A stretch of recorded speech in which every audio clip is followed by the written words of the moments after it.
What's the most 80s thing that you can think of? Colorful leg warmers? Headbands?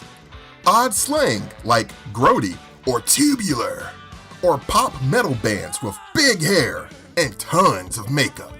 Well, on today's episode, we three made a top 5 list of the most 80s movies we can think of. Not necessarily our favorites from that era, but ones that really exemplify the decade for good or ill. Like Fame, Fast Times at Ridgemont High, Pretty in Pink, St. Elmo's Fire, Beat Street, and Top Gun are just a few of the films we celebrated from the decade of greed. I know, right? Gag me with a spoon. Thanks for listening to this super, not serious, but awesome, totally awesome episode of Sidebar Forever. And hey, as always, don't forget to subscribe to the show on sidebarforever.com or wherever you get your podcast. Good morning, Dr. Silberman. How's the knee? Did you just have a brain fart? I know Taekwondo. Stop eating my sesame cake! You're killing me, Smalls. Fuck with me, and we'll see who shits on the sidewalk. Come quietly, or there will be trouble. Clearly, I wasn't talking to you, big titties. You cherub-looking motherfucker. While you were still learning how to spell your name, I was being trained to conquer galaxies. The real question is, what are those?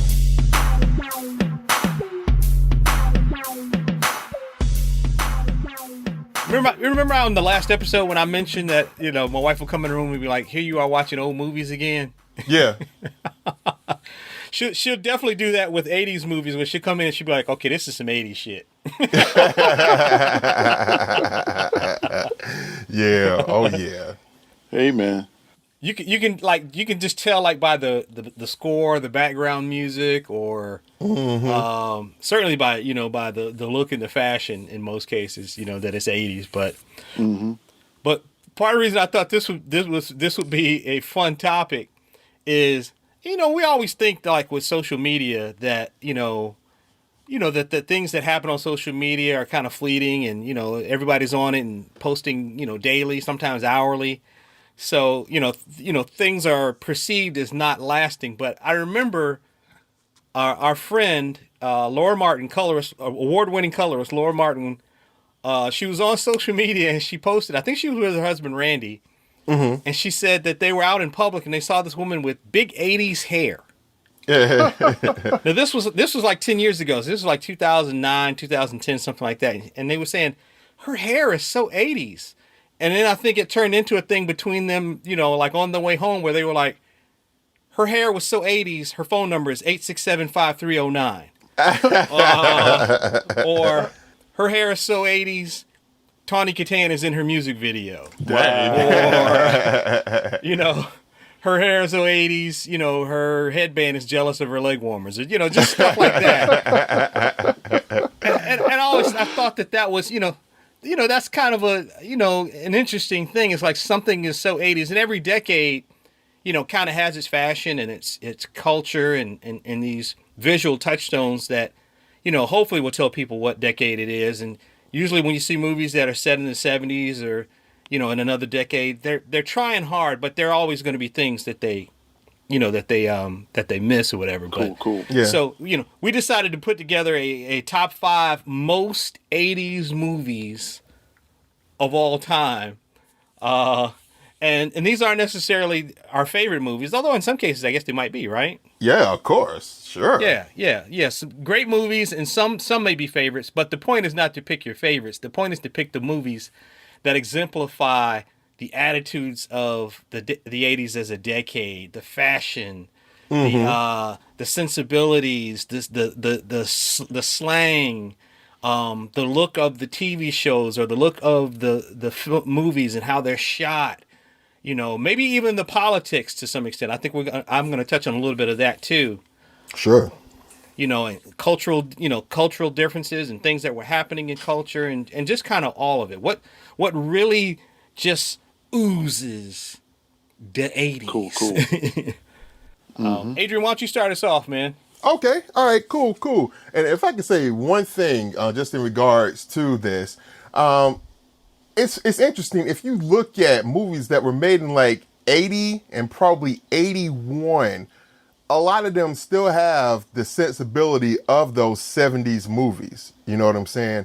And it's really not until 82, for whatever reason, you start getting stuff that looks like the 80s. You know what I'm saying? Okay, so Adrian, save that because I got some stuff at the end as it relates to that. So put a pin in that, and let's definitely get back to that after we throw out our top five. Yep, pin stuck. Bing. Okay.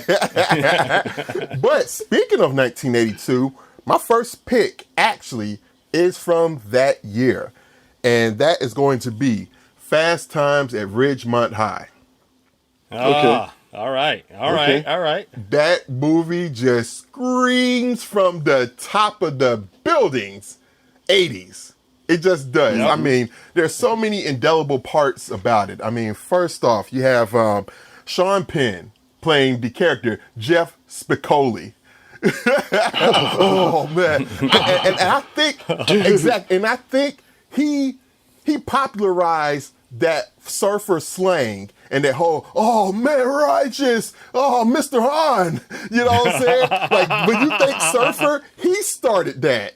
You know what I'm saying? That's true. Really didn't see that on screen before him. And then also, as far as fashion with Jeff Spicoli, he had the checkerboard Vans, which now are coming back into vogue. My daughter has 2 pairs of checkerboard Vans. Nice. You are so right about that. I didn't even think about that, but he did popularize that. That you're right, man. Oh, absolutely. And then also just the cast itself. It's a relatively young cast. There are some in the cast that weren't teenagers at all. Like they were quite old, you know, like Judge Reinhold and the dude who plays Damone, Robert Romanus. Okay. He was 26 when he did this. Damone. Wow. Hey, there's some great iced tea. He's just sleazy. Just he's a scumbag. Why would you even invite him over to your house? Like he had those sleepy bedroom eyes and just, hey, it's a great iced tea. Didn't even drink a drop. He's like that dude that stayed in high school too long, man. Like I left back several times, man. In high school, trying to scheme on the young women, do what she did with Jennifer Jason Leigh's character, man. He did her wrong, yo. But also, there's one of the most indelible scenes of cinema, at least for our generation, and that's one of the co-stars, Phoebe Cates. Oh yeah. Stepping out of the pool in the red bikini. Yes. Hi, Brad. Been waiting for you. Yeah,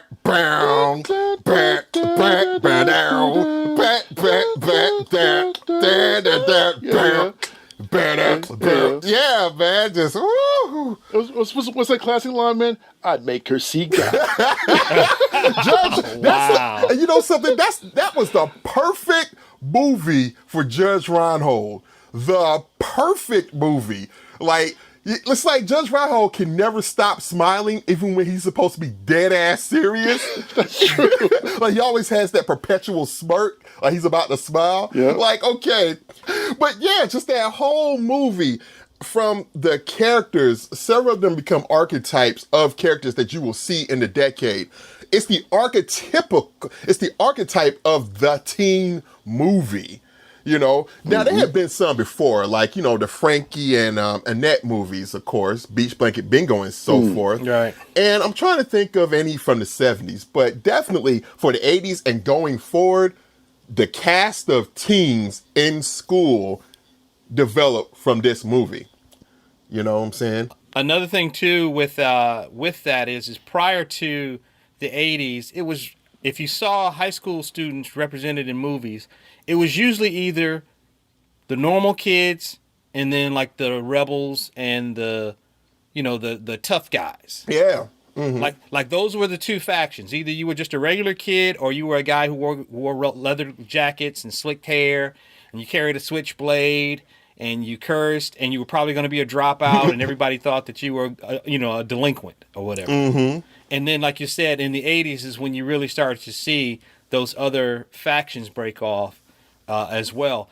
One other thing too about 80s movies as it relates to high school is so in the 80s was the rise of the mall and kids having more disposable income than they'd ever had before and more time. Latchkey kids. So once they realized that that was a demographic or that was a an audience that they could sell to, they wanted to make movies that would appeal to that audience. So okay, let's put those people on screen. Now the one thing I do think about Fast Times that got it wrong was what you mentioned earlier is casting older actors, and to some extent I think like a movie like Breakfast Club, which came later, I think maybe 85 or 86. 85 got better was the idea of like, all of the kids kind of feeling a little bit out of place, even though they, some were popular, some were not popular, them all kind of being a little insecure, and how teenageness is not really brimming with confidence. In any confidence you have is probably just on the surface. And I think Breakfast Club got that a little more on the nose. But and also script was written by Cameron Crowe. That was his first screenplay. That's your boy right there. Exactly. That's your boy. Right. Hey, I was going to say one thing when you brought up Breakfast Club, man. The one thing that still kind of irks me about it is Judd Nelson. Judd Nelson, his big ass, how's he getting manhandled by the principal? Like the principal was telling him, go sit in the corner. Man, that is a grown man. Yeah, yo. Smoke up, Juddy. Yep. You are a grown man playing a teenager. That's the only one I didn't think worked. All the other kids were fine, but yeah. Well, I mean, okay, so but back to now wasn't that what's his face's first role? Who's that? Saw Gerrera. I can't think of the actual actor's name right now. The black guy, man, with the sleepy eye. Oh, the Gooch. Yeah, wasn't it his first role? The Gooch. That's the Gooch. It was the Gooch, yo. Like he was invisible until like 1984. Oh shoot, it's the Gooch. And when you finally saw him, he looks like a Gooch. Right? Yeah. So was that his first role? Well, I think he showed up on Different Strokes maybe just before that. As the Gooch, exactly. The Gooch. Hey, my favorite line from the movie is one that my buddy Damien quotes all the time. What's that? And he'll throw it out like without telling you what it's in reference to. And it's when Mr. Hahn says, Mr. Spicoli, you're wasting my time. And then Jeff Spicoli says, well, if you're here and I'm here, doesn't that make it our time? Yes, it does. And oh man, I felt so bad for Spicoli when he said, "Everybody help yourself to the pizza." Yep, everybody get a slice. There you go. And Spicoli looked so dejected, like, oh. He deserved it, yo. He deserved it. He's a smart ass, yo. It's always good to turn tables on a smart ass, yo. I loved it. So D, what you got?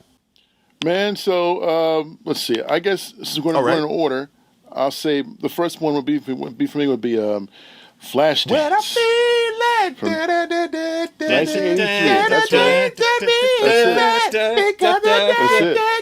That's it. She's a maniac. There you go. Maniac. All of that. Yeah, with that timeless theme by Irene Cara. They still comes on to this day, which feeds right into Swain's picks fame later on. Oh, sure. But Flashdance, man. It was. I mean, let's put it this way: it wasn't necessarily one of those things that was on my top 20 list as far as seeing as a kid, but the overall erotic appeal of her and that it was just something I could not resist, Joe. And she was ambivalent in terms of like you couldn't figure out what race, what ethnicity she was. So it's like, okay, she looks really kind of good, man. So being that the music was what it was at the time, and that magnificent score, man, with She's a Maniac and by was this Michael Cimbello? Mm-hmm. What's his name? Yeah, Michael Cimbello. Mm-hmm. Yeah. Cimbello, man, it really turned up the heat, man, and the overall concept was cheesy. I mean, let's put it this way. I mean, it was what it was. Basically, it opens up and she's in Pittsburgh. She's this a welder by night, a welder by day, and an exotic dancer by night. How the two kind of coalesce, I don't get. I mean, sister's got to make money either way she possibly can to further Get your her money, dreams. girl. You know what I mean? So I get it, but it was like, okay, I think at the time she was like barely out of high school. She's like 19 years old in the movie or whatever. So I'm like, okay, you didn't have any other kind of maybe that was a trade. That was a trade she took in high school. I give her that. So being that it was just one of those things, it was obviously designed to show that she was trying to get forward and move forward, and she fell in love with a boss who was into the welding company she worked for, construction company she worked for, who's like, damn, twice her age. That's a little creepy. That's the thing. That was still kind of weird, yo. Yeah, that's the thing about 80s movies too, man. Like a lot of those type of relationships, yeah, definitely like, a little creepy there, yeah. Yeah, but they got away with it because there was no real sexual contact whatsoever. The fact it was more in terms of sex was more contextualized in the dancing that she did with her girlfriends at the club, and man, she tore it up, man. I mean, she pulled it off with so much class, dude, and juice and professionalism. Okay. The indelible image that I remember, I was three or four. No, actually, I was 3 when it came out. And I remember seeing it on TV, like the commercial or whatnot, and the indelible image of her sitting in the chair and a splash of water coming down. It was like, splash, flash dance, rated R. Starts Friday at theaters everywhere, that type of thing. Yeah, man. You could get away from it. That summer, whenever it came out, you could not escape that movie. Yeah. And it fed directly back into the 80s culture in terms of the leg warmers and the tight leotards and the headbands, and all those things that were going on. And they had these crazy like Saturday morning TV shows on regular TV sometimes where these guys and girls dressed up in leotards doing a workout. No, I know exactly what you're talking about. It was the show was called Morning Stretch, and it used to come on in syndication too. Like it used to come on early, like 5:45 in the morning. Another version of that is Jane Fonda's workouts. Oh, absolutely, yes. That started during that period, yeah. Mm-hmm. Yeah, so everybody was trying to get in shape and trying to look like celebrities, but Alex wasn't. That was a character she played. Jennifer Beals played a character called Alex, and she was just trying to get enough courage, get enough money to say that she can go to this audition to become like a real quote unquote dancer. Along the way, she met several other cool people, which more or less helped her to further her goals. And one of them was, she was some street dancers. One of the street dancers was played by Crazy Legs. Crazy Legs, yes, sir. Mm-hmm. Crazy Legs actually he dressed as her and did the spin and whatnot, for breakdancing and whatnot. yeah. Then of course, for a long time they kept this other person. The secret name was Marine Jahan. She was the actual dancer in the audition for her, who did. It wasn't Jessica didn't do any of that, dude. She did the close-ups, looking good and the whole sweatiness and all that stuff. But she made it a couple of the hip twists and things like that. But overall, the real workout was done by 2 professionals. One being Marine Jahan, and the other being what's her name? Sharon Shapiro. Sharon Shapiro did the gymnast jump for her. So here's another interesting trivia tie-in with that, and I'm not sure which one of the stand-in or the let's say the stunt dancers we're talking about, but her stunt dancer in that movie was either married to or just a couple with Kevin Bacon's stunt dancer in Footloose. Dang, okay. Wow. So the guy who was dancing for Bacon was married to, or he was in a relationship with, the woman who was the stunt dancer for Jennifer Beals. Damn, 80s deluxe. That's cool. Wow. Right?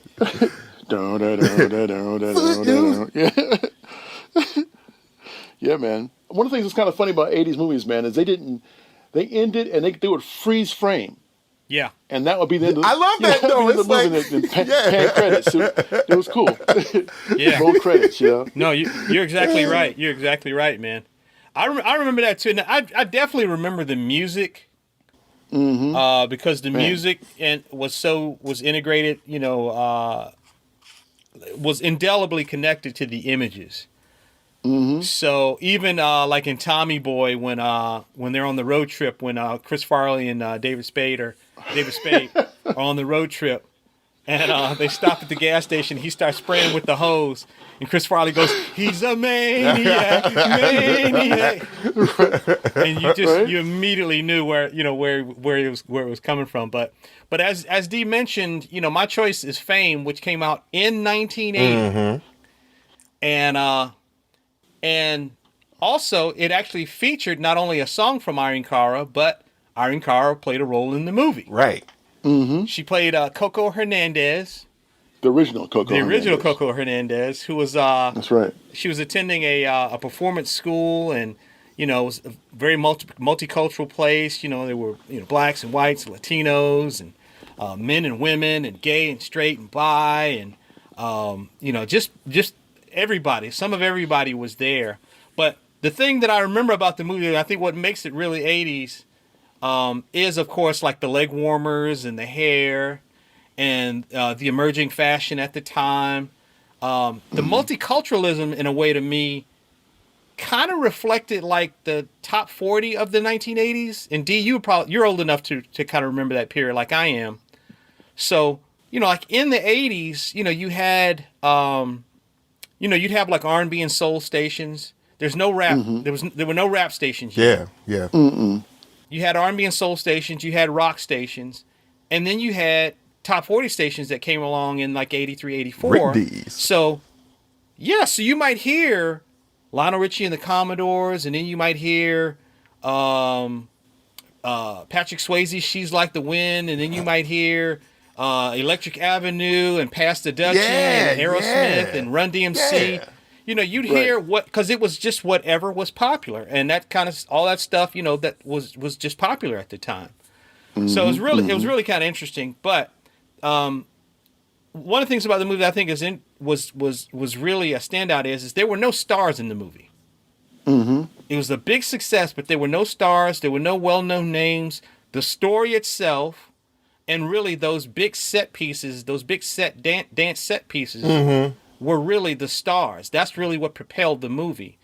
And I think as a musical, if you would call it that, it probably helped to launch, in terms of studios' interest in making something like a Flashdance or Footloose or Dirty Dancing later on, where you have these big, maybe even, I think Blues Brothers actually preceded it, but, the idea of having these, in Grease too, these big musical set pieces and then having either comedy in between or melodrama in between, and thinking that was something viable that people would buy tickets for. And I'll also say, as it relates to the 80s, in my humble opinion, that I think that the look and the presentation in Fame probably influenced like the idea of music videos, which came later. MTV launched in like 1982 or 3, I think.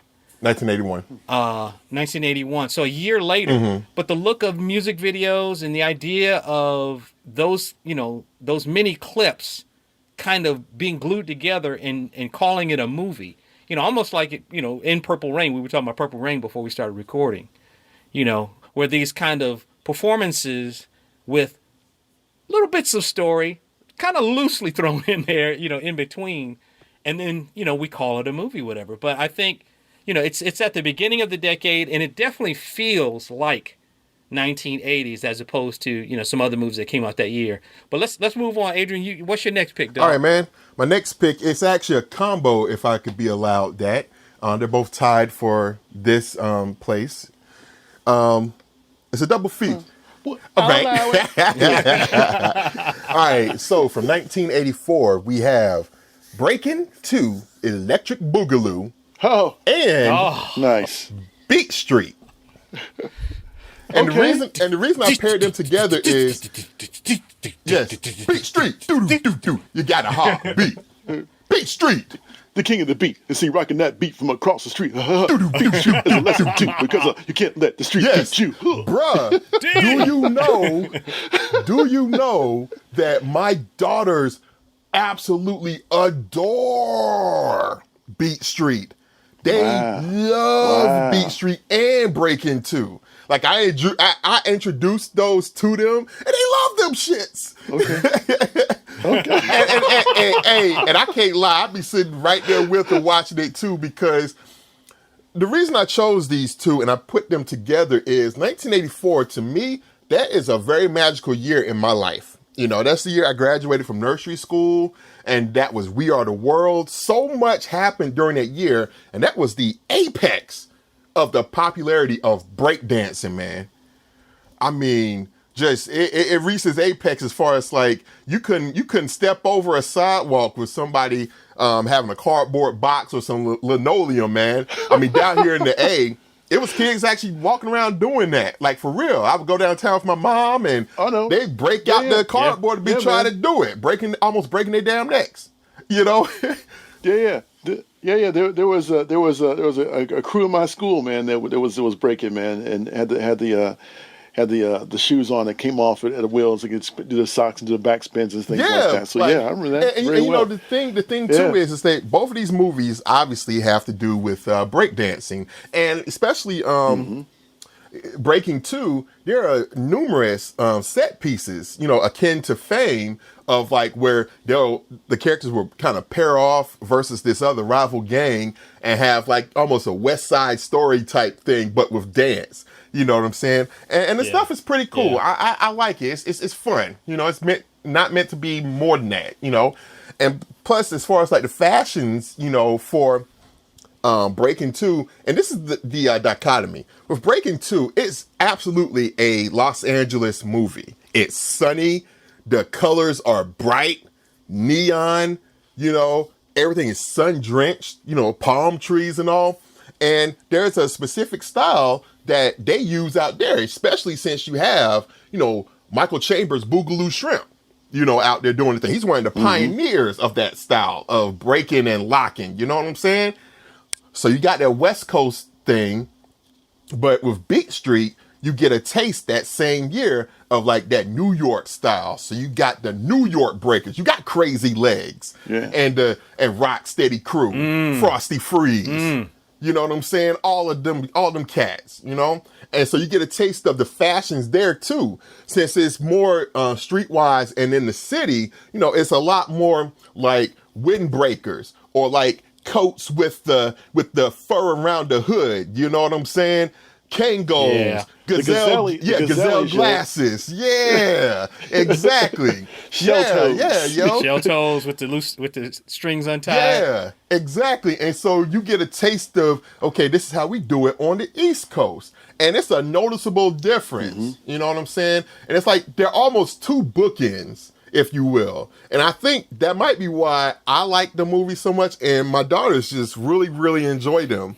You know, like we were just watching Beat Street last weekend, and we watch it, and we will make fun of it, but I tell you what, one of the most indelible scenes in Beat Street is when Rocksteady Crew and the Breakers face off at the Roxy.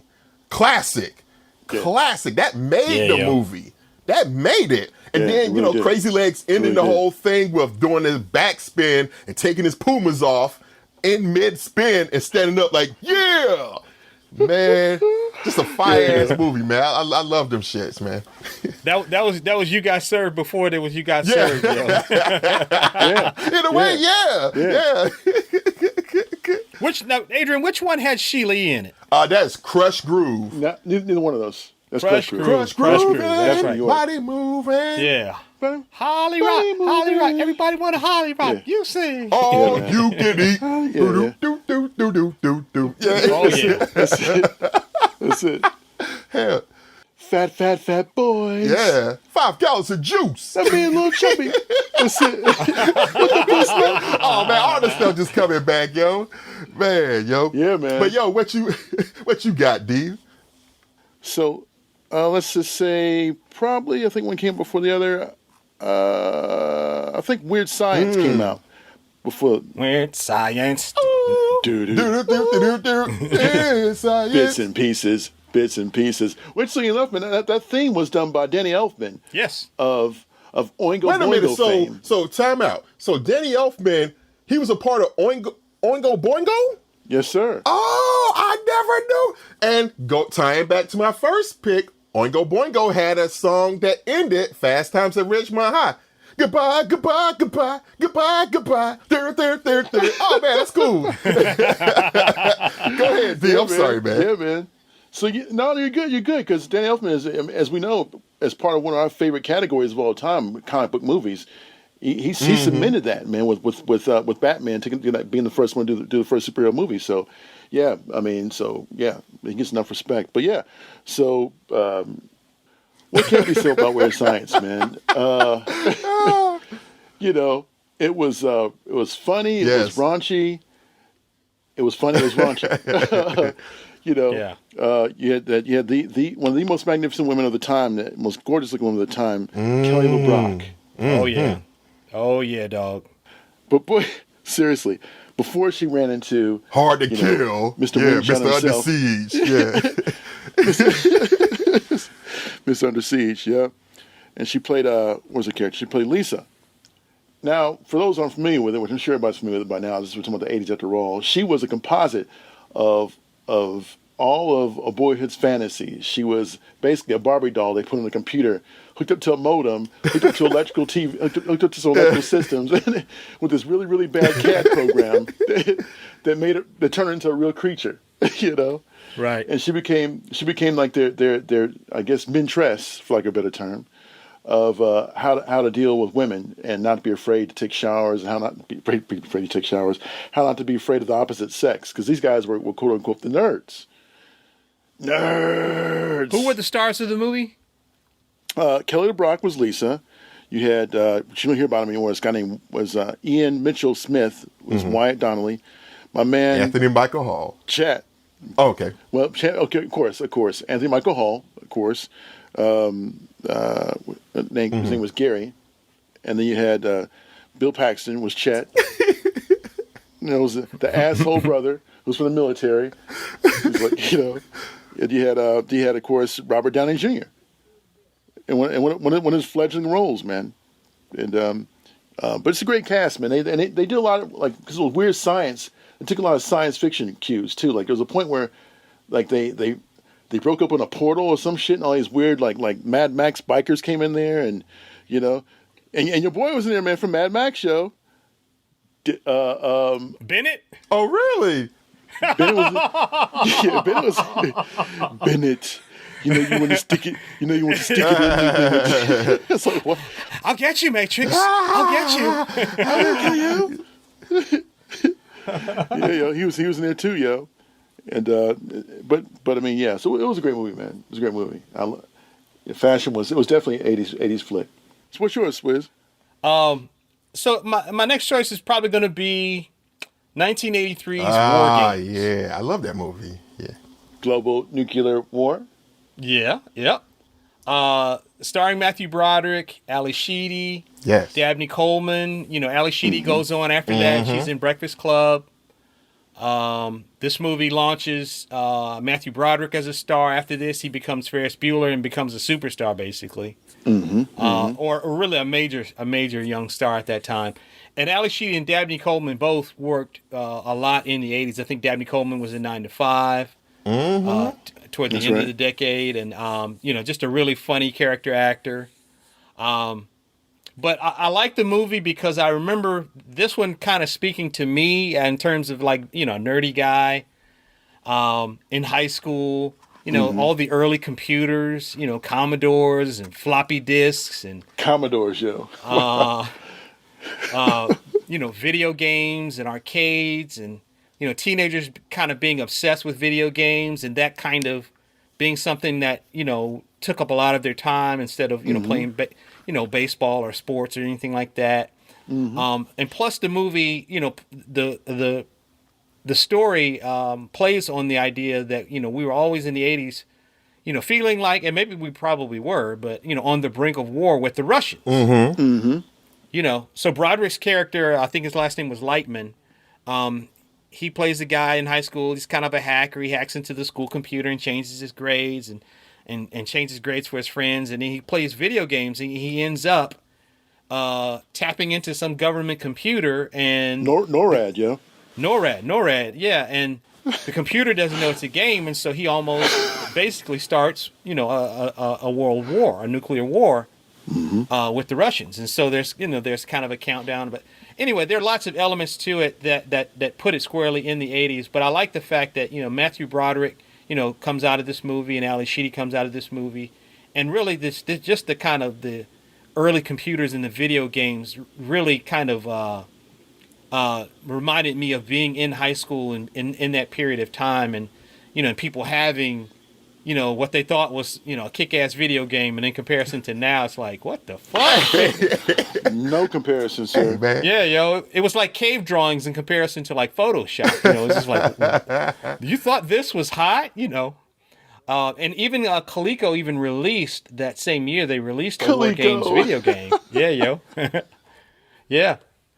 They released a video game. But as far as Matthew Broderick's career, this is almost kind of like his off the wall to Ferris Bueller kind of being his thriller. Yeah. You know what I mean? Mm-hmm. Where the first one was great, but the second one was like undeniable. Right. So my choice would be War Games. I think it's a very 80s movie, and if you go back now, you're just like, oh my God, Yeah. when you look at the technology. But it was it was of its day. So. Yeah, but you know what though? Before we move on, man, with War Games, I saw that about a month ago, just flipping through on demand. And the thing that struck me about War Games is not only is it just a really good movie for the period, it's really a really good young person's movie. I think in terms of the quote unquote nerd, it also illustrates we all can attest to this, kind of the single-minded focus we would have for whatever hobby we were interested in. I remember being a teenager at that age, and it was all comic books for me. Comics. I want to know how to draw them. I'm going every Wednesday to pick it up. I just want to know everything. I want to amass all the knowledge about this stuff. And so whatever it was for you or Dwight or whomever at that age, just if you, well, I won't say if you were a nerd, but those type of tendencies were prevalent. Especially when you're a teenager, you're halfway in between having real responsibilities and really not having too much. So you have a lot of time on your hands to devote to this stuff.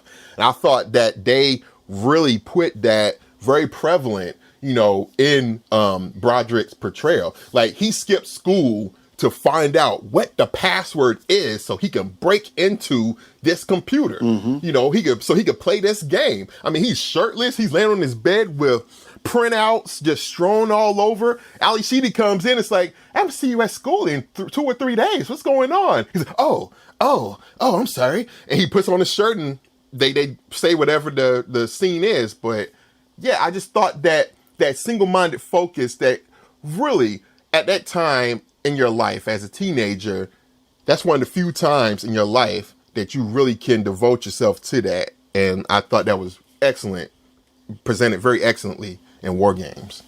Well stated, man. Well stated, man. Yeah. I also like to add to that, man. One of the things that was the one time I can recall I thought Dabney Coleman was capable of being a secret agent. Right. Dabney Coleman. I mean, come on. We're talking about best little whorehouse in Texas. I mean, come on. What, 9 to 5? Yes. He was kind of like that decade's Will Ferrell, where you just look at his face and just laugh. Right. It's true. But as an agent, he was dead ass serious, man. I believed it. I was like, wow, okay, this guy is, he is who he says he is. Yeah. Another thing too, Adrian, 1983 puts us right at probably close to the peak, but more on the front end of the peak of burgeoning fan culture. Comic fan culture starts really brimming in the 70s, late 70s. Yeah. Mid to late 70s. And so by the 80s, you're talking like comics are big, comic fandom is growing, video game fandom is growing, arcade obsessions at malls. Kids spending all day at malls. So all of that kind of, points back to what you were saying about, the obsessiveness. And I think, again, the 80s is like the first generation where, kids were, latchkey kids, kids of divorce, spending more time by yourself and being able to invest in those things as opposed to your dad saying, hey, come help me paint this, this fence, or come help me do this, or go cut the grass. You were kind of left to your own devices. And I think that's where a lot of that, that interest was able, or that obsessive mindset was able to kind of fester. Yeah, and that's a great point too. And you do find a lot of that starting in 80s movies of like, and I would say even if the parents aren't divorced, you find that in a lot of those movies, the kids are kind of left to their own devices by disinterested parents. Like their parents are downstairs in the living room, just like, oh, that's nice there, whatever. Or the dad is perpetually behind a newspaper, like, oh, okay, whatever. Or maybe not just totally disinterested. In some cases, they were just busy working on their careers. Like the thing I got from Ferris Bueller's Day Off was that Ferris's dad was like out in the street trying to work for some company and do some kind of ad agency, some shit. And his mom was a career woman too, so they were constantly busy. And that also speaks to the reputation of the '80s of get money, and kind of a decade of greed and materialism. It kind of speaks to that as well. So. Well, my next pick is actually from 1985. Okay. And it is Berry Gordy's The Last Dragon. Oh. Yeah. Shona. Bruce Leroy. Yes. Oh, yes, dog. Kiss my Converse. Oh, man. I mean, just infinitely quotable, but also it really solidified. I mean, it was already apparent that the connection between blacks loving just kung fu, but that movie right there just really personified it to the screen. I mean, even to the point of like, man, Shonuff, the Shogun of Harlem, man, he comes in there with the Jerry curl top knot, man. What the hell? Hell yeah. And the shades that had like the blinds on them. Oh man, with the Japanese flag in the middle. The early Jody LaForge is man. Yeah, man. And he has the Shogun get up with the whole thing with the flared shoulders and all. The football pads, and then he's wearing Converse. All of that. Right. He's wearing Converse. All that. That's dope as hell. Yes, yo. That's badass as hell, man. Kiss my Converse. Yeah. Yes, yo. Yes, yo. Wow. Yeah, man. Wow. Yep. And they cast Vanities, and it's kind of a throughway too. So, I'm going to mention something as far as Vanity later on, but she was in a popular singing group in the 80s. She dated Prince for a while, and then she started acting. Yeah. And so her acting career probably didn't last much past the 80s as far as the decade goes, but But go ahead, man. I don't mean it. No, it's all good, man. It's all good. So with The Last Dragon, like I said, you have this this intersection of black people loving kung fu movies, that whole culture, And what's so interesting about that is that not only is it that, but it's also set to a great soundtrack. Berry Gordy. So you have the power of Motown's promotion right behind it. So you have this kicking ass soundtrack, and just also, it was just great to see a young black male on the screen who was doing right, but also just well versed in the martial arts too. Like he was heroic, he was a do-gooder, and it was a great fantasy. It really was a great 80s fantasy. And, you had the neon, you had, just everything that was so indelible about the 80s through that time was in that movie, And I remember seeing that. I didn't see it originally in the theater. I actually saw it later on. as D would probably roll his eyes, I saw it on WGNX channel 46. Right, nice. Yes. They played it like once a year, and when I would see the commercial coming up that week for it, it's like Timok in The Last Dragon, 8 p.m. on WGNX channel 46. I would be like, I will be there on Wednesday. I don't care what happens. I will be there because they only played it once a year.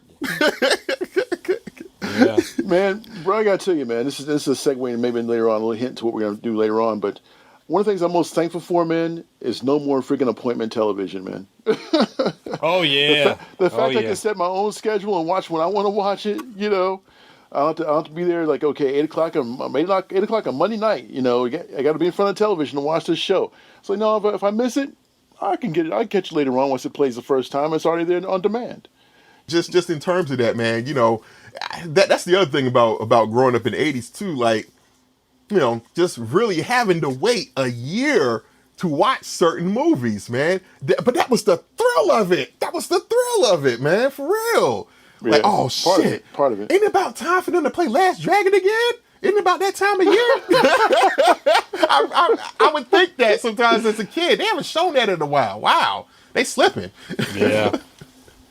And there's some great special effects too, man. I mean, for the especially the glow. Yes. That was tight, man. I mean, the glow actually, I'll argue the glow was actually executed better than Palpatine's Empire Strikes Back lightning, man. Oh wow! And Shit. Yeah, exactly. It's a direct correlation. I mean, you had Show Enough with the red glow, and every time he struck Timok, before he got his, it was like a lightsaber hit. Damn, you're right. Yeah, exactly. Wow. And then once Timok got his glow, and he struck back, it was like this golden lightsaber striking back. You know the Star Wars comparison was strong. You know that's exactly what they were thinking about, man. We're going for it, yeah, man. It's like even down to like the final question in the movie is like, who's the master? Who's the master? Who's the master? Ding! Like the teeth that catch the blood in his teeth. Yeah. That shit was so cheesy, man. I am. But it was so good, man. It was good cheese, man. I loved it. Yes. Yo, so check it. I don't know, Adrian, if you remember this or if this is in any of your research, but some of the actors that were in The Last Dragon who don't get enough praise for being a part of this great film. William H. Macy's in the movie. Yes, he is. Chaz Palminteri is in the movie. Damn. There's a great character actor named Mike Starr who you've seen in a lot of things. He's in the movie. Mm-hmm. And also from Cosby, Carl Anthony Payne. And Keisha Knight Pulliam. Yes. Really? Rudy. Yes. As the little girl. Yeah. The little Rudy. sister. Wow. Yeah. She was Leroy's little sister. Okay. And who was the streetwise, smart ass younger brother that was always now you know with a woman like her she's not gonna wait for you to figure it out. Yeah, you're just wait for you to figure it out. So you gotta know how to do it. You gotta do the moves. You gonna show me some like, moves? Richie, the actor who played Richie is a guy named Leo O'Brien. Yeah. Okay. Is his name. Yeah, and he was in this, and then he was in Rapping, and I think that was it for him. He wrapped it up. Wow. Rapping. It had to happen. Wow. That was the catchphrase, yo. I remember, rapping. It had to happen. What's it? Oh, it was horrible, dude. God it was horrible, damn. dude. It was horrible, yo. Was that Mario Van Peebles show? Yes, it was. Yeah, man. As Rapping Hood? I'm Rapping Hood. Really? Yes, Rapping Hood. Yeah. Oh my God. Kill me now. Right? Exactly. And you know, and I'm a devotee of like those Canon films, those Golan Globus films. And that's even one I want to throw out the library. Like, that don't count. No, that don't count. Right? Yeah, man. Oh man, so my next one, man, in that line of ultra violence would be remember when I said I was going to kill you, Sully? Yeah. Sully. I lied. Yes. Oh, no. 1985's Commando, yes. starring Arnold Schwarzenegger. John Matrix. John Matrix show. Yeah, yo. had our girl Alyssa Milano in it, yo. Mm-hmm. Before she became, you know, the bombshell body that she grew into. It had like you said, Vernon Wells. Yes. You know, as Bennett. You know you love me, Bennett. you had Ray Don Chung, Tommy Chung's daughter. Her non-acting ass, but she was good eye candy and she was funny. She shoot the scenery a little bit here and there. You know, she played a panicked damsel in distress really well. Yeah. Yeah. You had let's see who else was Oh man, in there. it's There a was lineup. people in, Bill Duke, man. Oh yeah. It's Cook, yo. Hey, D, you know what I like best about this car? Oh yeah. The price.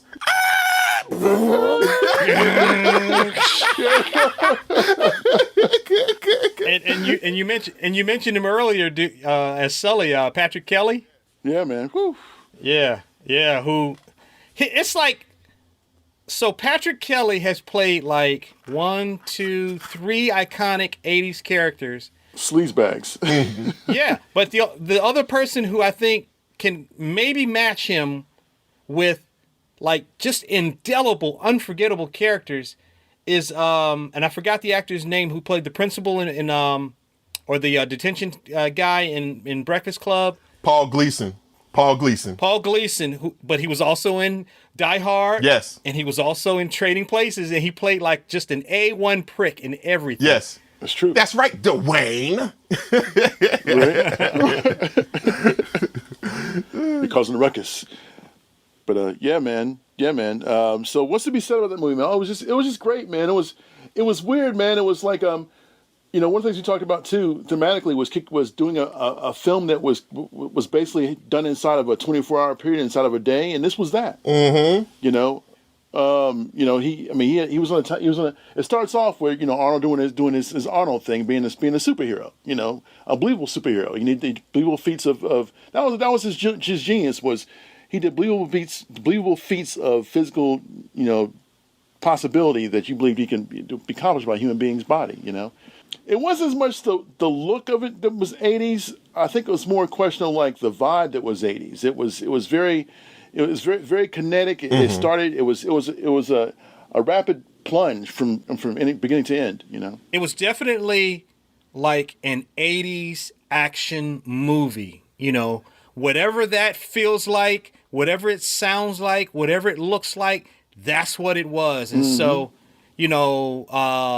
anyway, go ahead and finish, man. No, you're right, man. I mean, it was all about that, man. It was him and it was Arnold at the beginning and rise of his career. It was just it was hot off of Conan, yes, the Barbarian, and he was reaching his status as a star. Man, every flex he did, every pec muscle he did was dead on. I mean, you believe everything he did because he was Arnold. I mean, even when he was riding his Bronco downhill to try and get his daughter's kidnappers back, man.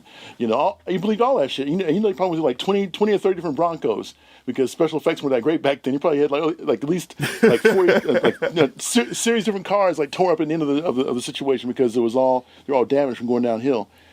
Oh, let me ask you you guys this. Sure. So the ending of Commando, where he literally like just in an absurd display of like violence and just proficiency in killing. Right, let out some steam, Bennett. he just wipes out like literally a whole commando team of men, platoon. An army of men. Yes. Is that the first movie where we can think of like a mainstream feature film where they just fully embrace the absurdity of this guy? No, he's not just good. This guy is fucking amazing. And he's just going to do some shit you've never... You know what I'm saying? Like, have we ever seen somebody do something crazy like that other than, like, maybe Bruce Lee, like, kicking, like, 20 motherfuckers' asses in Enter the Dragon? No, you are absolute... That is the first instance of that. And really, it's marketed as an action comedy, if you want to believe that. Because it gets so absurd to the end that, you're almost half laughing at the kills. I mean, they trap him in a garden shed. And he comes out with a blade and tosses it and chops off the dude's arm. And he kills another one with a rake and, But yes, and also it also sets the trend of final showdowns. You have to go, and I think Beverly Hills Cop did this too. You have to go to the bad guy's mansion and assault it. And you have to go through all of his goons, and there's always one main lieutenant you have to get past before you get to the big boss. And that big boss is usually a pushover who will try to grab your daughter or your wife. Hey, don't move. I got her. Yep. Now, you'll do what I say. Every single time, yes. You know what, man? And I think that was. You know what? I think that was a twofold thing too. I think that was that was like the beginning of video games having different levels and bosses to fight. The final bosses, so yes. You had different people. Your lieutenants, right? So you your lieutenants, and you had the main boss you had to fight at the end to get to the brass ring or whatever. And yeah, man, to win the game, and that's definitely what this was. It was definitely a crazy, like, display of how can I one up Stallone, because I think Rambo probably came like several years before this did. 80 or 81, I think. Yeah. Now, First Blood 2 came. Well, First Blood 2 also came out in 85. So it's almost a matter of which came first. Did Commando come out first, or First Blood Part 2? Right. Because they both kind of feature one-man armies taking out a whole battalion of enemy troops, Yes. With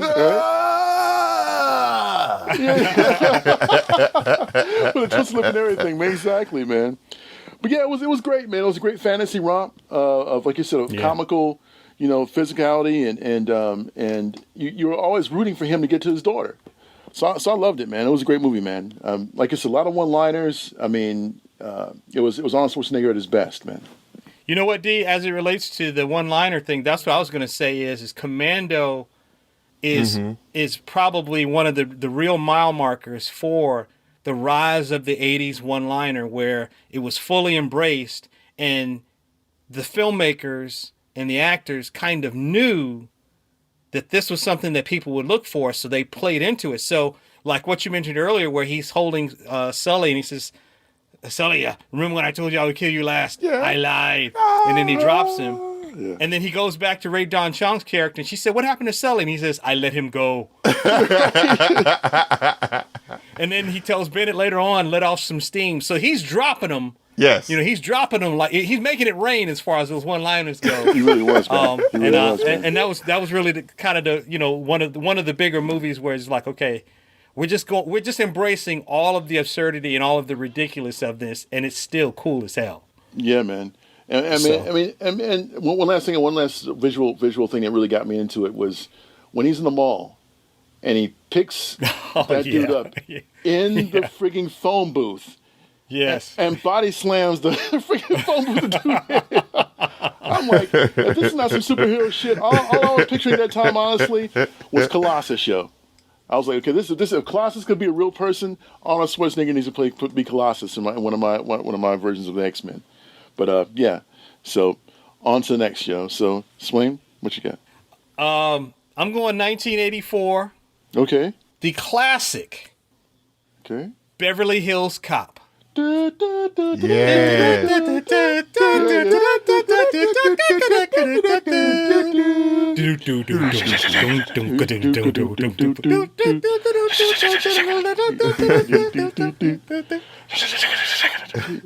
Yes. Good stuff. Released in 1984, starring Eddie Murphy at literally just the height of his powers. Yes, man. As a comedic performer and as a star, he started on Saturday Night Live, and by the time he got to Beverly Hills Cop, which I think was after Trading Places. Yeah. After Trading Places, I mean, he was a superstar. Yeah, man. Also starring more 80s greats. Judge Reinhold, mentioned earlier in Fast Times at Ridgemont High. Right.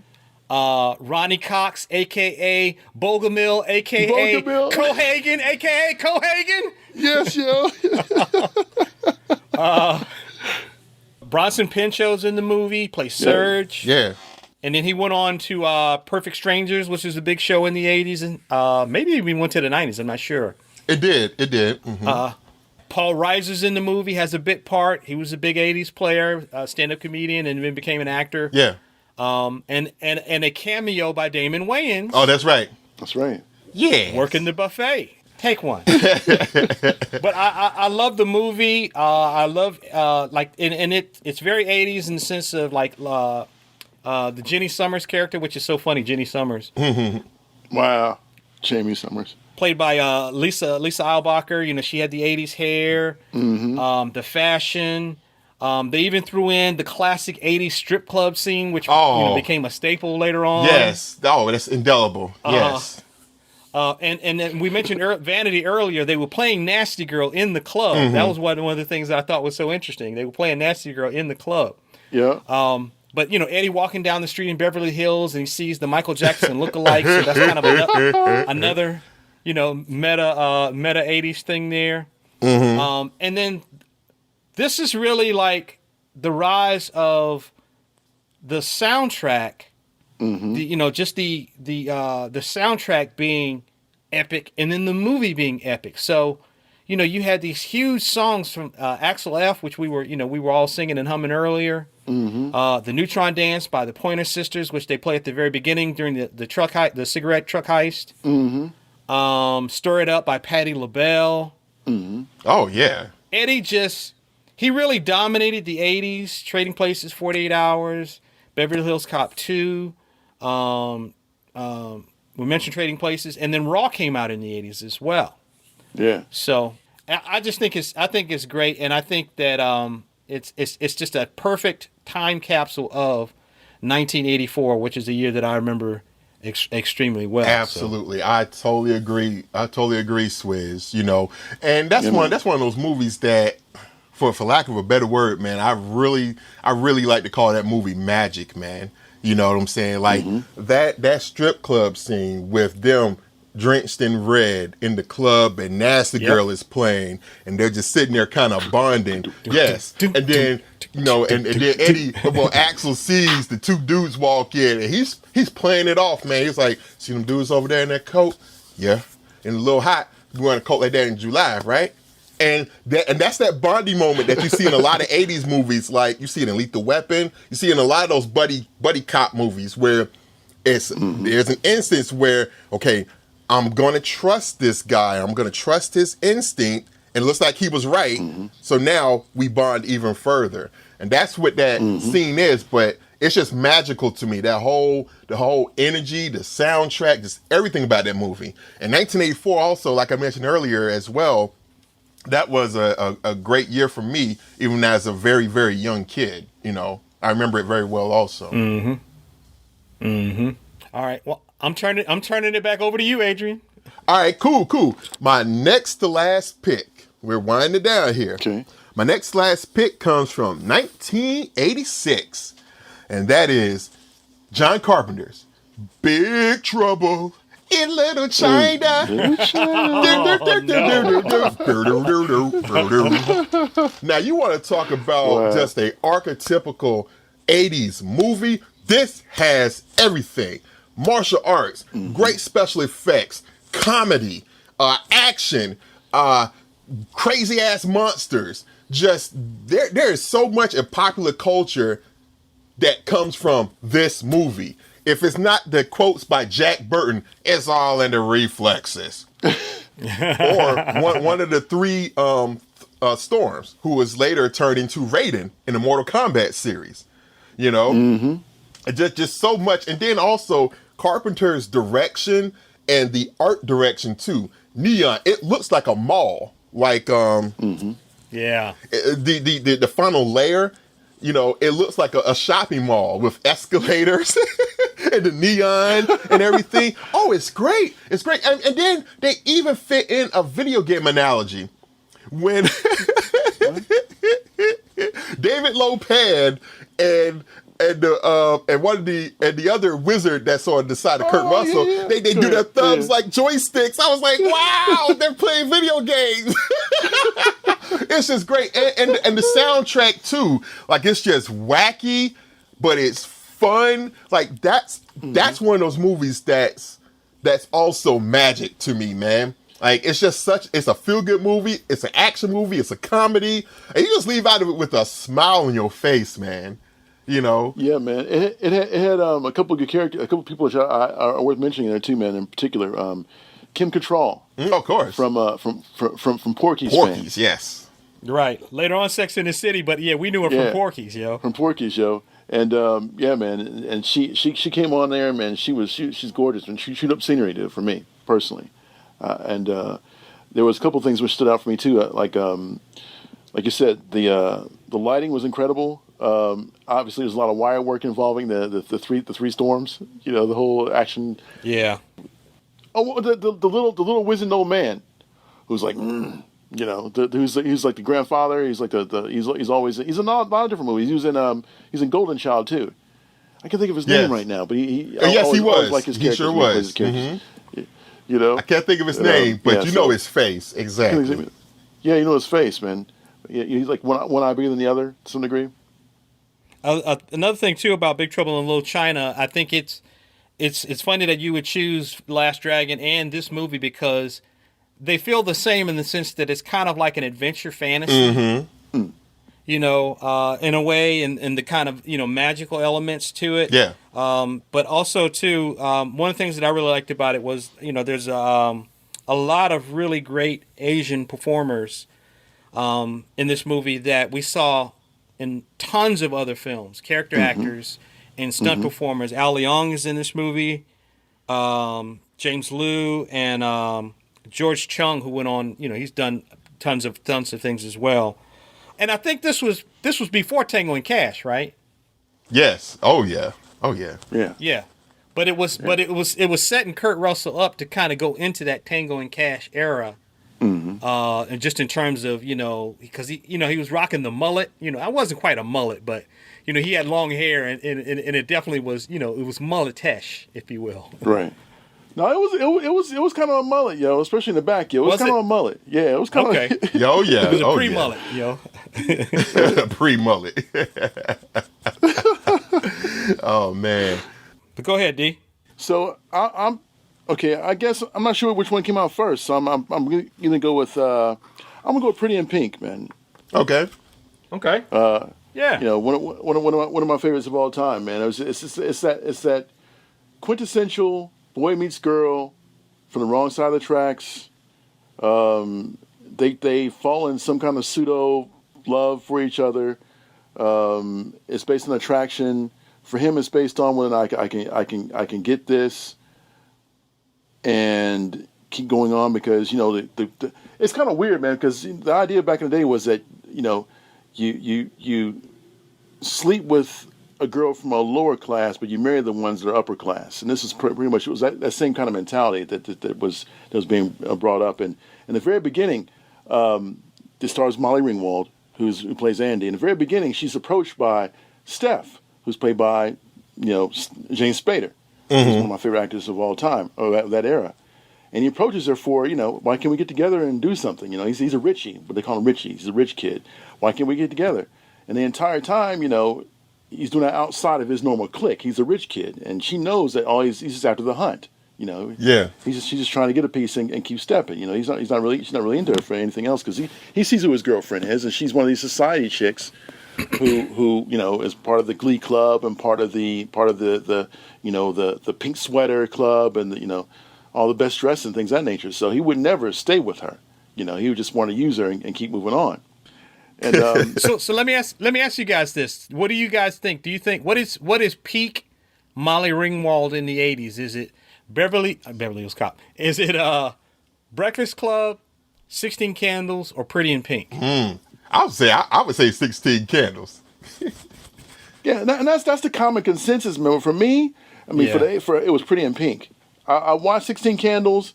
I got it. There was the ensemble cast was kind of, for 16 Candles was kind of like, I don't know, it threw me off a lot because I'd seen, you know, a lot of the characters already. I'd seen Anthony Michael Hall before, you know, and I didn't relate to him as being anything other than that character that I'd seen him before. You know, I had that problem. I had a problem with my myopic vision sometimes, accepting actors for being their actors and not being the characters they are.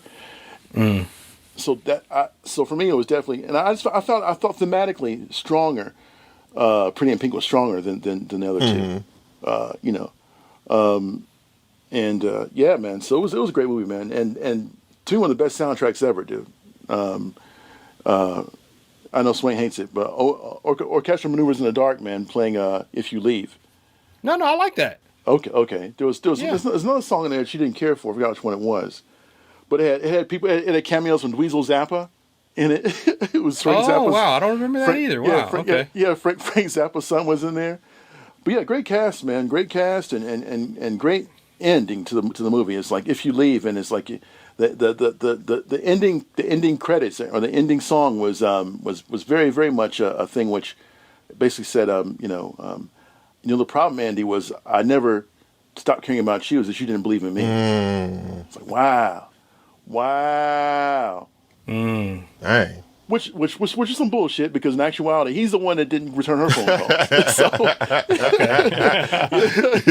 She was calling him and shit about the prom and whatnot. He's the one who wanted to return her phone calls. Back when you had to sit by a phone and pick it up and dial it, push the buttons, click it to your wall, things like that. So, yeah, great movie, man. Great movie. I'm actually my next pick, and we're winding it down. It's a movie I've never seen before. Okay. Oh yeah. But it's so 80s. And that's going to be 1985's St. Elmo's Fire. Oh. Cue the John Parr song. I want to be a man in motion. All it needs is a pair of wheels. Higher and higher. And to Butcher Swain's point, the bullshit false illumination of, because once in your life, a man has his time, and my time is now for coming alive. Shut the fuck up.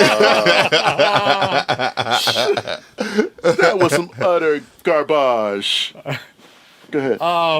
This is I don't even know what the movie's about, to be honest with you, but directed by Joel Schumacher, who went on to do more great things in the 80s and the 90s, Flatliners and Lost Boys and one of the Batman movies. Right. Mm-hmm. Featured the quote unquote Brat Pack, which I think was related to like a New Yorker cover, where they were called that. But Emilio Estevez was in the cast, Rob Lowe, Andrew McCarthy, Demi Moore, Judd Nelson, and Ali Sheedy. And these are all people who worked a lot in the 80s and the 90s, and who went on to, in some cases, become really big stars in the sense of Demi Moore. She probably was the biggest. I think she, at one point she was one of the highest paid actors in the world. Okay. But the movie was produced by an 80s staple producer, Laura Schuler Donner. Really? The wife and co-producing partner of Richard Donner. Yes. Yes. Wow. Damn. And the music for the soundtrack was composed by a very popular 80s composer named David Foster. Okay. Yeah, and well, for anyone who doesn't know, David Foster has probably written more top 20 hit songs.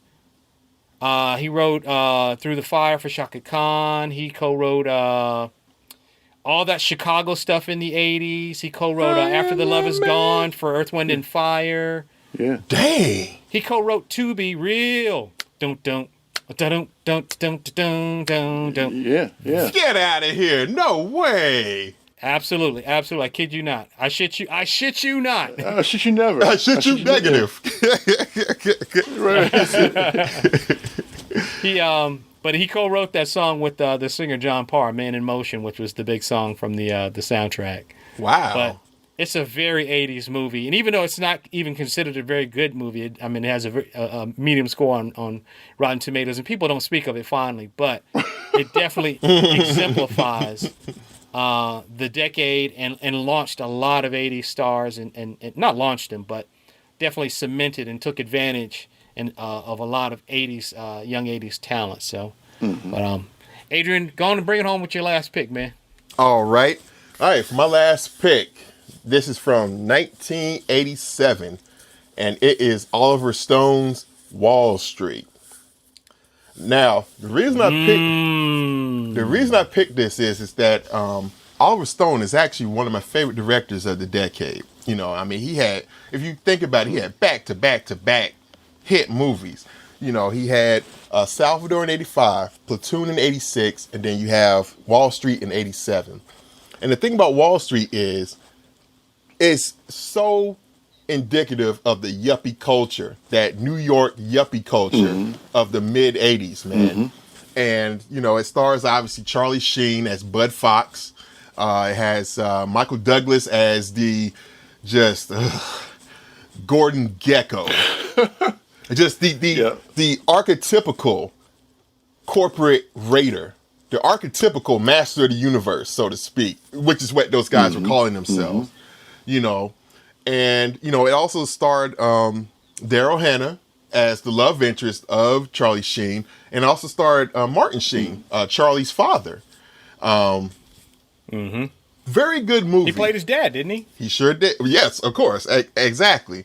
And I thought Charlie Sheen was still feeling his oats, so to speak, acting wise. But in the scenes where he interacted with his dad, you felt the genuineness of it. You know, like he was really playing off of like, this really is my dad. You know, so it really helped bring him out in those scenes. You know what I'm saying? And he's kind of torn between two father figures. His actual dad and then Gordon Gekko as well. It's like, Gordon is like, I'm going to show you how to make more money than you ever have in your whole life. That type of thing. But what's the price of that? And Bud is he wants to be upwardly mobile, but there's a price to be had there. And so you have the fashions of, you know, the suits in the apartment that Bud gets once he starts getting a little bit of money. Everything is prefabricated. Everything. They have this Basquiat-like painting on the wall. It's a team of artists that come in and actually paint that. You know, saying it's a team of artists that makes like this faux brick, you know, interior. You know, so I think it just illustrates like everything about this world, you know, this yuppie culture is so fake, it's so fabricated, you know, and even the money that they're making, it's not the money that's the point, it's the fact that you're winning. You know, it's like, you know, Trump, one of Trump's maxims. I don't care about the money. I care about winning. Yep. You know, and that's what Gordon Gekko brings there. And I think at the time, that's why his character was so popular too, you know, with his whole speech of greed is good. Greed is right. Everything about America is based on greed. You know, we are upwardly mobile because of greed, in love, in war, in money. Greed is good. That type of thing. And that speech, I'm convinced that speech that he tells at the middle of the movie right there, that's what got him the Academy Award that year. Because it is great. I don't necessarily agree with the politics of it, but the way his character delivers it, it's great. He really played that role. Michael Douglas played that damn role, man. You know? But yeah, and the one other thing I'll mention about Wall Street is it accomplishes the feat of bringing drama to the stock market. And even though they're throwing out a lot of lingo and everything, you never get lost about what they're talking about. You get the gist of it. You know what I'm saying? And it's just, and I love that movie for that reason. You know, it's one of my favorites from Oliver Stone, really. So Wall Street, man. Yeah, so go ahead, D. What's your last pick? My last one's going to be none other than Right Into the Danger Zone. Out the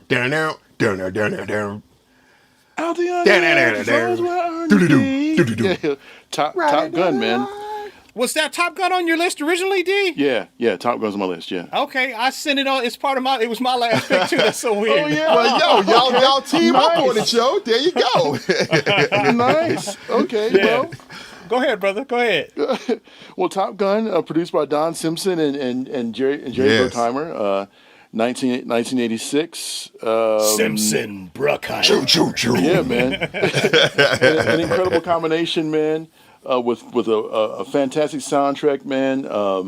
Just that whole thing with the build up to the launch of them going on that final mission with the do cha cha cha. Yes. Do cha cha cha. That kind of build, man, is like so intense, and it just punctuates any kind of action motive, like from that point on with a degree of severity. Right. You know, played by Tom Cruise. Lieutenant Pete Maverick, and Val Kilmer as the Iceman. Michael Ironsides as Joker. No, he was one of the instructors at the Top Gun facility. Yes. Yeah. He was, Yeah. but he had a code name too, man. It was like Joker or something. No, Joker was Tom Skerritt's character. Mm-hmm. That's right. They all had freaking call signs. The call signs were on the. I can't think of what they. But but I think of his name anyway. It was a great movie. It was about a character that I'll let Swizz discuss. This always save time. Well, no, to go back to the cast. Kelly McGillis is in the movie. Mm-hmm. The year prior, she was in Witness, and then she was in Top Gun right after that. Anthony Edwards is in the movie. He did a lot of stuff in the 80s. Tom Skerritt has continued to work. And you mentioned Simpson Bruckheimer's. They also produced Beverly Hills Cop and had a lot of big productions in the in the 80s and 90s. Yeah. And really kind of were really the brand of, the big over-the-top, big budget action movie. Mm-hmm.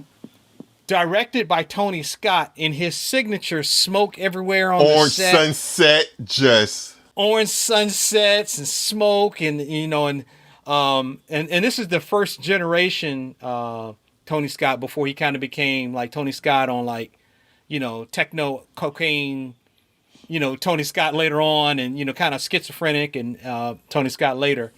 But music also, just like Beverly Hills Cop, done by Harold Faltermeyer. Yes, man. And do you mention the music? Big songs again, soundtrack. Big songs. Take My Breath Away by Berlin.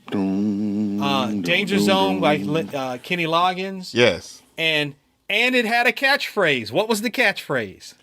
I feel the need for speed. The need for speed. That's it. That's it. Yes. That's it. It had that, yo. But this was really like, after this movie, Tom Cruise was like a superstar. Yeah. And I mean, some of the choices he makes after this are kind of hit or miss. But I mean, he was a superstar as Maverick, and Val Kilmer. It kind of made Val Kilmer, a star, as Iceman. Mm-hmm. Not Real Genius. No, not Real Genius.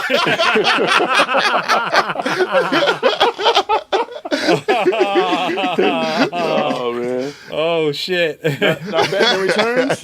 No. Look, there's a big gap between Top Gun and The Doors. Let me just go put it that way. So. Man. Speaking of Oliver Stone, he killed it in The Doors, though, man. Are you sleeping with her? Well, sometimes. Yeah. Hey, before we wrap it up, what you mentioned earlier, Adrian, about because you and I talked about this a week or so ago. So there's some movies that came out in like 80, 81, but they don't really feel like 80s. They feel more like 70s movies. Maybe they were produced in the 70s and they came out in the 80s. I'm not even sure, but like Dressed to Kill. Doesn't really feel 80s. It feels more like 70s De Palma than it does 80s. We talked about, the whole conversation started with First Blood, of not feeling like an action movie from the 80s, but feeling like an action movie from the 70s. From the 70s, yes. As a comedy, Airplane feels more like a 70s comedy than an 80s comedy to me. The movie Cruising came out in 1980. That's right. But it really feels more like a 70s Pacino film. Yep. It feels right along with Dog Day and Serpico, I think if you asked any person on the street, they would say that all those movies came out in the 70s. And the last one is Do the Right Thing, which came out in 1989, but it really feels more like 90s to me. I don't really think of it as 80s because of the kind of new Jackie elements to it. It feels more like it's leading more into that 90s era. But the other thing I thought about is movies that came out in 1990 but still feel like the 80s. So, Home Alone. Yeah. Okay. Yeah. Directed by Christopher Columbus, written by John Hughes. Problem Child, John Ritter. Problem Child 1 and 2. 1 and 2, yeah.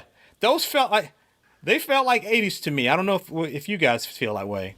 Yeah, I mean, was that? Well, those are all Macaulay Culkin. No. But Macaulay. Well, Home Alone was, but right. Yeah, Problem Child was John Ritter, and I forget what the redhead kid's name was. Okay. Yeah, Junior. Junior. This is another one. This might be controversial. To me, Total Recall feels like 80s. It doesn't feel like 90s. Now, do you think that that's because of the special effects, so to speak? Absolutely, yeah. And even the 80s hair on Sharon Stone and what's the other actress? Rachel Tickleton. Rachel. Yeah. I'm not sure how to pronounce it either. Yeah, they both had the 80s hair. But Dick Tracy, another one I always thought was in the 80s. It was 1990. Yes. Mm-hmm. Richard Gere and Julia Roberts in Pretty Woman. It feels like 80s, but it's 1990. Yeah, it really does. Yeah, you're right. Young Guns definitely feels like 80s, but that's 1990. And then the last one, and you couldn't have told me this came out in 1990. Flatliners. Oh, damn. I forgot all about that. Oh, shoot. With Kiefer and Julia and the Baldwin kid. The Baldwin kid. I definitely thought that was... Baldwin kid. Whatever his name is, the cemented in motherfuckers. But I definitely thought that I thought that was 80s too, but it's 1990. You know what I mean? So anyway, I just thought that's interesting how some of those movies, they bleed from decade to decade, and it probably has to do with development and also production. And then when the movie is released, I would imagine. So yeah, that'll be my guess. It's a lot to do with the production time, and the producers that are behind it, and say, hey, let's have this chair over here. Let's have a hairstyle like this. And let's So yeah, you're right. And then the script too. Yeah, exactly. I was going to say a lot of those movies have like the type of plots and storylines that kind of go out of vogue, in the ensuing decade. You know what I'm saying? Mm-hmm. Like an action movie today is definitely not like an 80s action movie. An 80s romantic comedy is not like a romantic comedy today, And so it's just interesting how those go out of vogue, but people make callbacks to them. Like stuff like Hot Fuzz by Edgar Wright, I think directed that. Yeah. Yeah, Edgar Wright. Yeah, like he did a throwback to those 80s movies, call back to those and things like that. You know what I'm saying? So, I think the 80s as a decade of filmmaking, really has a lot of hallmarks that people can absolutely, go back to as touchstones for, their films today. And we as a generation of moviegoers and fans, respond to those same touchstones,